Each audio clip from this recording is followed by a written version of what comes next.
Sometimes we don't feel confused, we feel numb, or flooded, or stuck in a loop we can't name. That's not weakness, that's survival. In a world full of mixed messages and structural harm, the signal isn't very clear.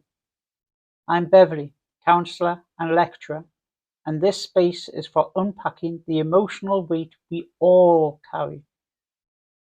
If you've ever felt like you couldn't trust what you feel, you are not alone here. In a world where the signal isn't very clear, finding your voice can feel like trying to shout in a hurricane. The noise, distortion, and interference make it difficult to know when, how, or even if you should speak. Yet your voice is vital, not just for your own empowerment, but for the health of society and democracy itself. Finding your voice is important because democratic resilience depends not only on access to accurate information, but on citizens' active participation in public discourse. Civic literacy involves both listening and speaking, understanding context, discerning truth, and expressing views responsibly.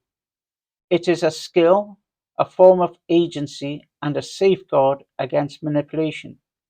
However, misinformation and social fragmentation erode this civic literacy, making it difficult for many people to know whether their voice will be heard or simply drowned out or attacked.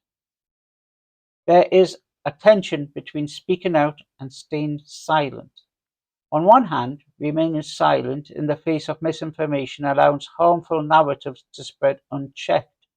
Speaking out can disrupt falsehoods and create space for truth and understanding. On the other hand, expressing views without a supportive environment can lead to stress, social exclusion, or worse, especially for marginalized individuals. This raises the question, when is it safer to speak, and when is it wiser to protect your voice? Those most at risk when speaking tend to be minorities, women, and younger people who face disproportionate harassment online and offline. Online abuse silences marginalized voices, creating a chilling effect on public participation. For these groups, the cost of speaking out is often higher. Some argue that this systemic silencing perpetuates social inequality, while others note that some individuals strategically reclaim spaces through activism and community building. Before contributing to discourse, understanding your own cognitive biases is essential. Biases such as confirmation bias, motivated reasoning, and groupthink distort perception and dialogue. Civic literacy requires ongoing self-reflection, questioning whether your views are evidence-based or driven by emotion or identity protection. However, excessive self-scrutiny may lead to paralysis by analysis, where fear of error stifles participation altogether. Balancing reflective thinking with timely action is the challenge. Supportive environments, raising your voice, can strengthen community and counter misinformation.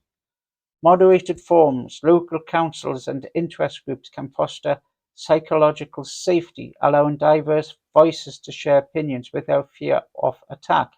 Examples include local equality forums, community groups, and university societies that provide platforms for meaningful dialogue. Where spaces are hostile, protecting your voice may require alternative strategies. This can include using anonymity or pseudonyms, engaging in indirect advocacy by supporting trusted representatives or verified information sources, and building offline support networks to safely amplify voices. These actions are strategic acts of resilience rather than surrender. It is also important to avoid falling into tribal echo chambers where group identity overrides factual accuracy.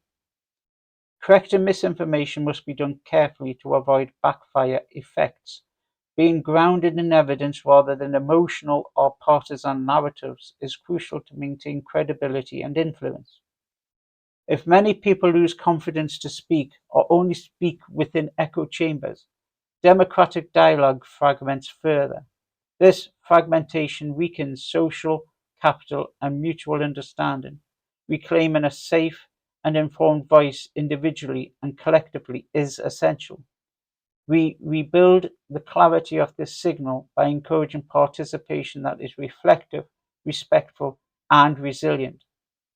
In a world where this signal isn't very clear, your voice matters more than ever. Finding your voice is more about expression. It is about engaging listening, critical reflection, and strategic courage. If it is safe to do so, speak up. If not, protect your voice because it remains part of the collective signal we all need.